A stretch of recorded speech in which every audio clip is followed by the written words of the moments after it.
সহজে জ্বালানি তেল পেতে রপ্তানিমুখী তৈরি পোশাক কারখানাগুলোর জন্য ফুয়েল কার্ড দিচ্ছে গার্মেন্টস মালিকদের সংগঠন বিজিএমইএ, কিন্তু এটিকে আমলে নিচ্ছে না ফিলিং স্টেশনগুলো। উৎপাদন সচল রাখতে তাই কালোবাজার থেকে তেল সংগ্রহ করতে হচ্ছে তাদের। পাম্প মালিকদের সংগঠন বলছে, দাম বাড়লেও এখনো তেলের সরবরাহ বাড়ায়নি সরকার, এমনকি অগ্রাধিকার ভিত্তিতে তেল বিক্রির কোনো নির্দেশনা নেই। জাহিদুল ইসলামের প্রতিবেদন। জ্বালানি সংকটে দিনের অনেকটা সময় চলছে লোডশেডিং। তখন বিকল্প বিদ্যুৎ উৎপাদনে কারখানাগুলোর ভরসা নিজস্ব জেনারেটর, আর এটি সচল রাখতে প্রয়োজন ডিজেলের।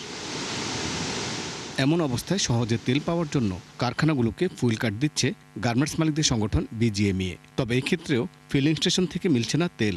কোনো কার্ডই পাম্প আমাদের তেল দিচ্ছে না। গভর্নমেন্ট থেকে কোনো রকম সার্কুলার দেয় যে আমার বিজিএমই বলছে এই পাম্প থেকে আমি তেলটা পাবো, সেই তেলটা তারে বরাদ্দ দিতে হবে, তাহলে সে আমার নামে তেলটা দিবে। এখন তো তা দিচ্ছে না। পাম্প সে তার প্রতিদিনের রুটিন মতো তেল পাচ্ছে, তার যে নির্দিষ্ট কাস্টমারের তেল দিচ্ছে। বিজিএমই আমাদেরকে যে কার্ডটা দিয়েছে সেটা আমরা পেয়েছি, কিন্তু দিনের বেলা আমরা কোনো ডিজেল পেট্রোল পাম্পে গেলে আমরা পাই না। সেই ক্ষেত্রে আবার রাত্রেবেলায় গেলে সেই কার্ড নিয়ে গেলেও আমাদেরকে এটা ভর্তুকি দিয়ে কিনতে হয় 170 ব্ল্যাক, আর কি যাকে বলে ব্ল্যাক। তবে কোনো কোনো পাম্পে তেল থাকলেও বিভিন্ন অজুহাতে তারা সরবরাহ করছে না। এরকম একটি স্টেশনে তার সত্যতাও মিলে। এইটা হলো যে আপনার এই 150 মিলিরও নিচে, মানে ধরেন 50 4,500 লিটার কারখানা আমরা আপাতত খোলা তেল পারতেছি না, বিআরটিসি দিতে হবে, এখন চালু করে নাই। তবে 71-এর ক্যামেরার সামনে অবশেষে ডিজেল বিক্রি শুরু করে এই ফিলিং স্টেশন। ডিজেল আজকে উত্তোলন করেছে, অবশ্যই দিবে, কোনো গাড়ি আসলে অবশ্যই দিবে। ঠিক আছে, আমিও বলতেছি, ঠিক আছে, আপনিও আসেন।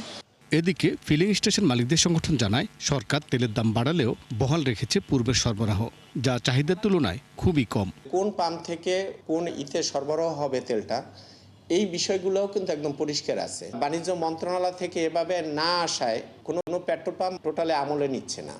গার্মেন্টস মালিকদের সংগঠন বিজিএমইএর দাবি, সরকারের অনুমতি নিয়ে কারখানাগুলোকে ফুয়েল কার্ড দেওয়া হচ্ছে। যেই পাম্পগুলা তেল দিবে না সেই পাম্পগুলার নাম এবং মোবাইল নাম্বার সহ আমাদের কাছে পাঠানোর জন্য যখনই আমাদেরকে পাঠাচ্ছে, আমরা এগুলোকে আবার বিপিসির সাথে এবং কনসার্ন যেই পদ্মা, মেঘনা, যমুনা যে ডিলারগুলো আছে তাদের সাথে আমরা আলাপ করছি, আলাপ করে আবার ব্যবস্থা করে দেওয়ার চেষ্টা চলছে।